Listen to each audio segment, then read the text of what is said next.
नहीं खाना है वो सारा सा कैसे साइंटिफिक प्रूफ है क्या नहीं खाना है, ये भूख नहीं लगाते इसके थोड़ा सा। ऑनियंस और गार्लिक्स दोनों हॉट हैं, माइंड को स्टिमुलेट करते हैं, एक्साइटमेंट उससे ज़्यादा होती है।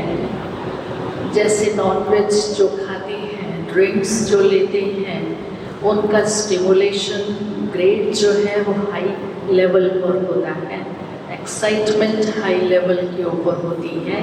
इसके ऊपर बहुत सारे एक्सपेरिमेंट्स किए हैं और ये हमारे कंसंट्रेशन के अंदर भी एक डिस्टर्बेंस क्रिएट करता है।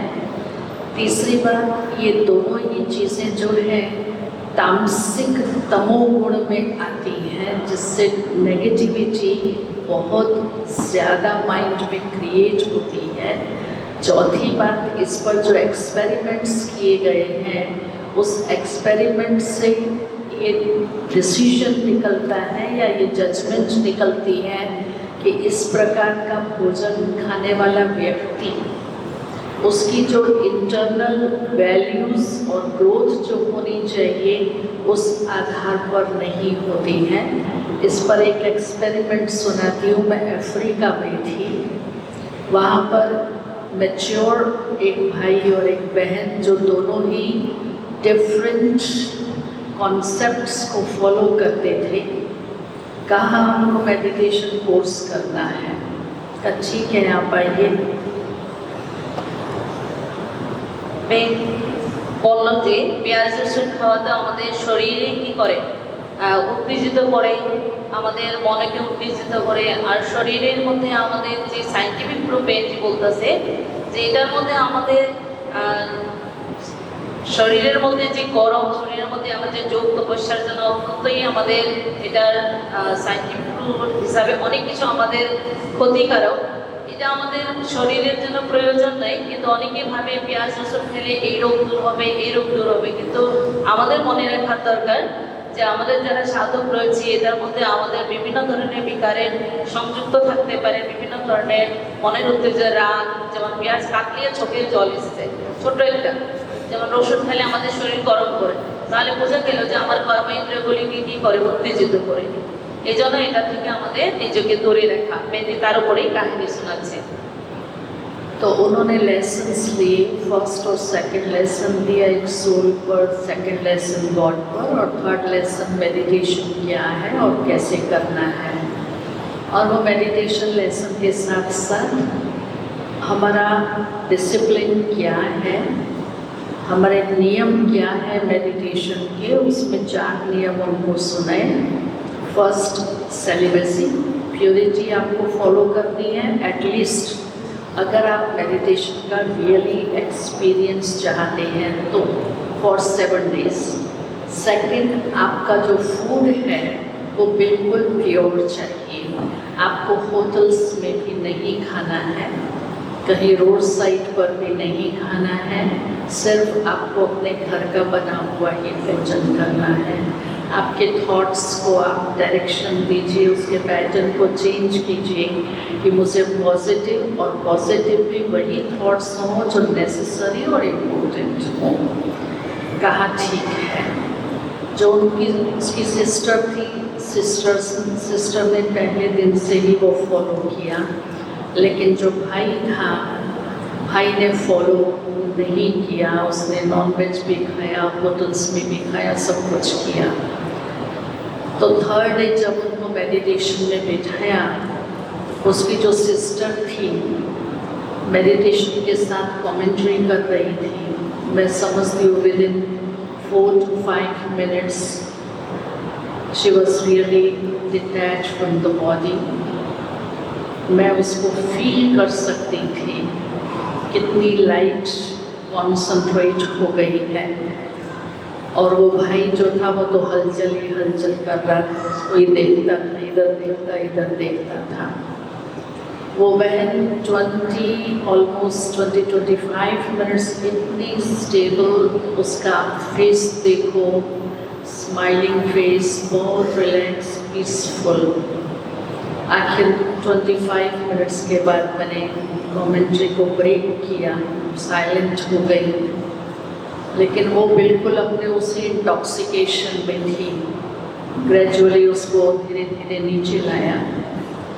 तो कहती मैं इतना स्पिरिचुअल स्टेट ऑफ माइंड को एंजॉय कर रही थी, मुझे अंदर से इतनी हैप्पीनेस मिल रही थी, इतनी एक डीप साइलेंस क्या होती है जिसको मैंने कभी एक्सपीरियंस नहीं किया है कि साइलेंस ऐसी हो सकती है, वो एक्सपीरियंस किया।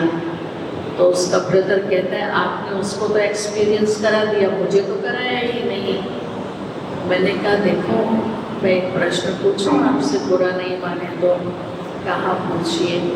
मैंने कहा आपको पहले दिन कहा था ये डिसिप्लिन्स आपको 4-7 दिन फॉलो करने हैं, आपने फॉलो किया? तो मेरी तरफ देखता रहा।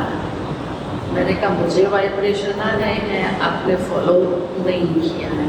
कहता नहीं मैंने किया है। मैंने कहा आप कितना भी कहेंगे किया है ना, मुझे फेथ नहीं है कि आपने किया होगा। कहता है हाँ सच्ची मैंने नहीं किया है। तो मैंने कहा नहीं किया तो आप एक्सपीरियंस कैसे करेंगे? एक बार दादी निर्मल शांता जो दादा लेखराज की लौकिक बेटी थी, उन्होंने अपना सिंध हैदराबाद का एक एक्सपीरियंस शेयर किया। दादी ने कहा एक भाई आया कोर्स करने के लिए, पहले दिन उसको आत्मा का लेसन दिया और आत्मा का लेसन देकर के कहा कि आज सारा दिन मैं आत्मा हूँ, ये प्रैक्टिस करना।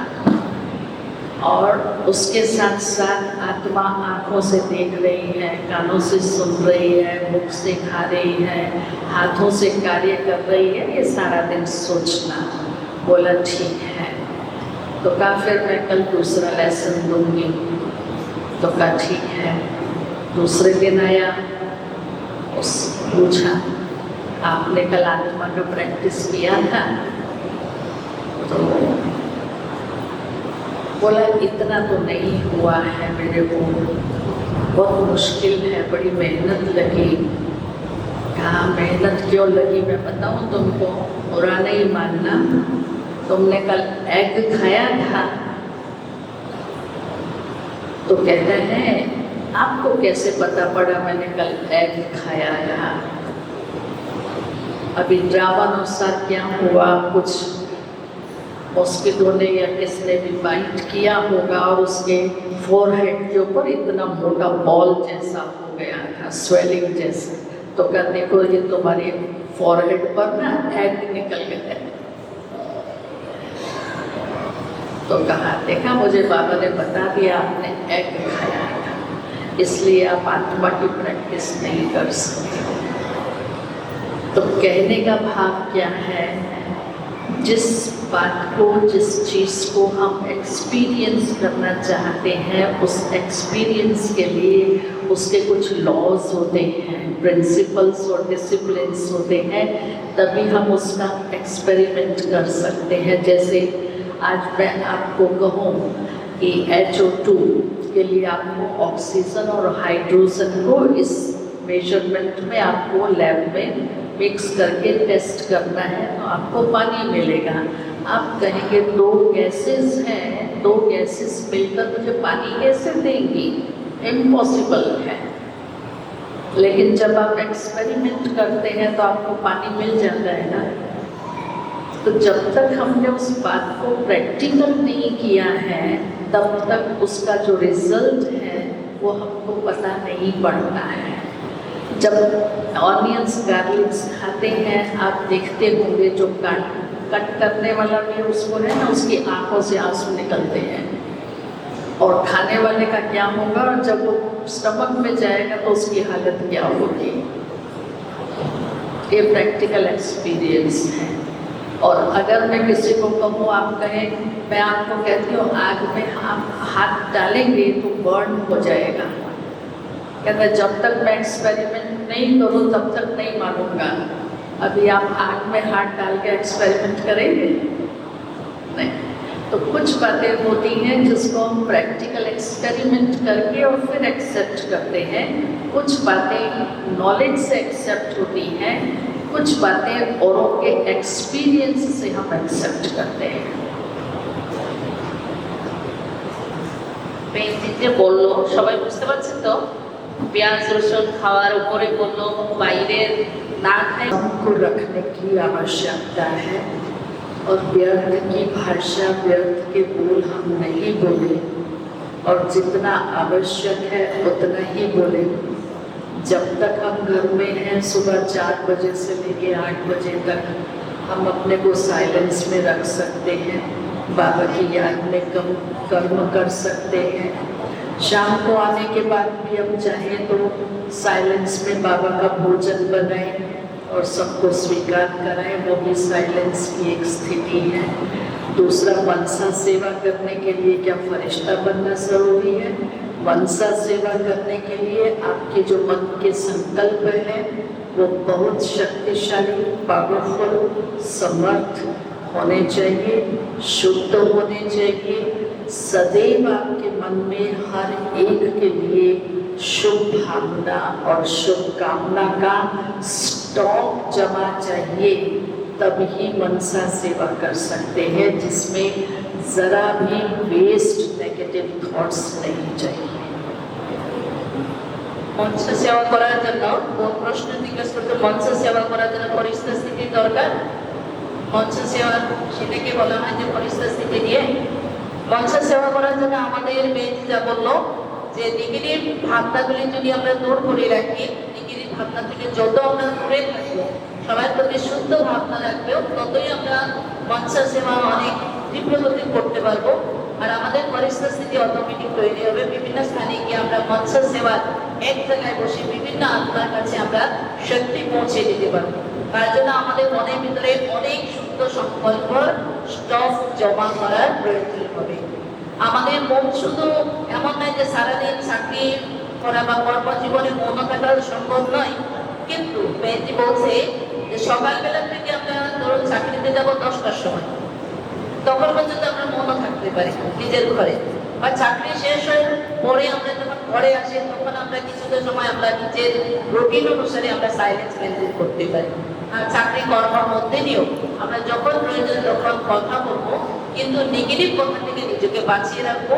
এটাই হচ্ছে আমাদের মন থাকার একটা সব থেকে বড় বিশেষ আমাদের তালিকা। তো এটা আমাদের মনে রাখতে হবে যে মনসা সেবা করার জন্য সাইলেন্স শক্তি দরকার, আর পরিস্থিতির জন্য আমাদের সাইলেন্স শক্তি দরকার। অবশ্যই আমাদের নেক্সট প্রোগ্রামের জন্য